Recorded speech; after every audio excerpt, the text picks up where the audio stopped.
Hi everyone, it's Jessica. Welcome back. Today we're working on block 35 of the 2024 Scrappy Sampler. So let's get started. For the first block of this week, we have a block that has some piecing and some applique. So for the piecing, we're going to be making 4 larger half square triangles. They look like this. And we're just going to match up the bottom corners just as we've been doing for all of our half square triangles. And then sew along this long edge. We're going to repeat that for all 4. And then we need to trim the overhang. So I like to open it up and I finger press it to the darker side and then trim this away. There's going to be 2 of these on each half square triangle. So our half square triangles will look like this. And once you have them all pieced, we're going to set them up so that the yellow, the colored portion, faces the center. And we're going to sew these together.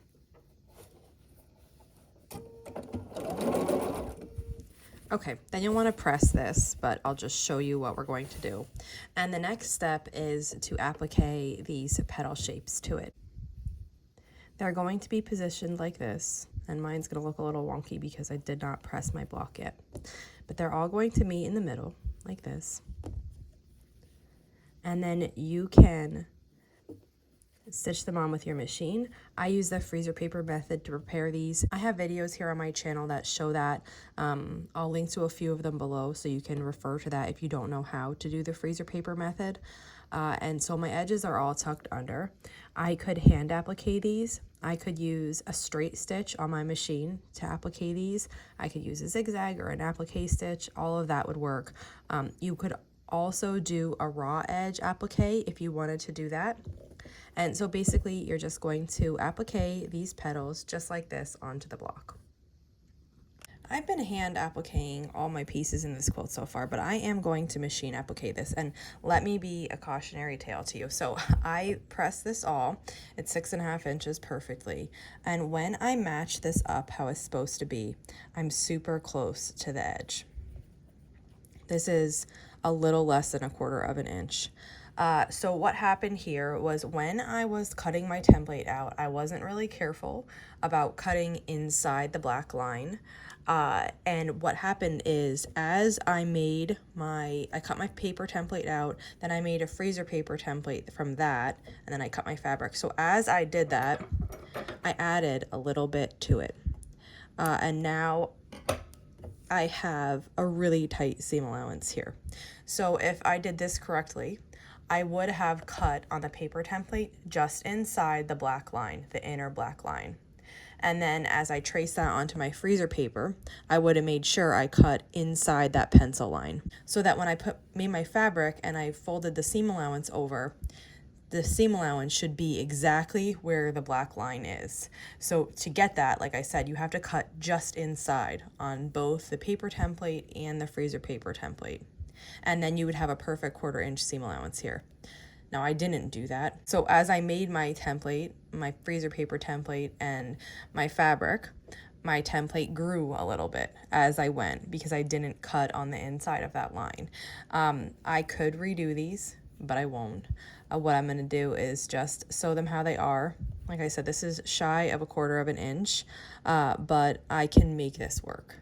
I'll be really careful when I'm sewing this into my quilt, and I think I could probably get it right up next to it instead of over the top of it. If I do end up cutting some off, I'll live with it. And now I'm going to machine applique this one. I've been doing hand applique, but I'm going to straight stitch machine applique this one. So what I do is I get my petal in position. You can pin it or glue it if you'd like. I often just hold it. And then I'm just going to lower my foot. I have 34D on here, and I'm just going to try to get it. This red line on the foot is right where my needle is, so I'm going to get it right close to the edge. And then I back stitch a little at the beginning, and then I'm just going to carefully and slowly just stitch this down, staying as close to the edge as I can manage. And because I have my edge is tucked under from freezer paper, it's okay to straight stitch this down instead of doing, you know, some kind of zigzag or an applique stitch. When I get to the point, then I'm just going to lift up my foot and pivot and stitch in the other direction. So I'm just going to go right back to the point that I started. I go a little bit beyond, and then I'll do the back stitch again to secure it, and then I'll cut my thread. So that's one of them, and I'm going to continue this to add the rest of them.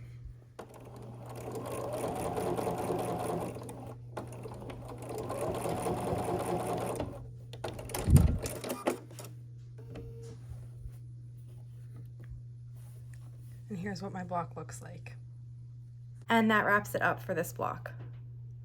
If you have any questions on how to make it, just let me know. And if not, I'll see you back here soon. Thanks for following along.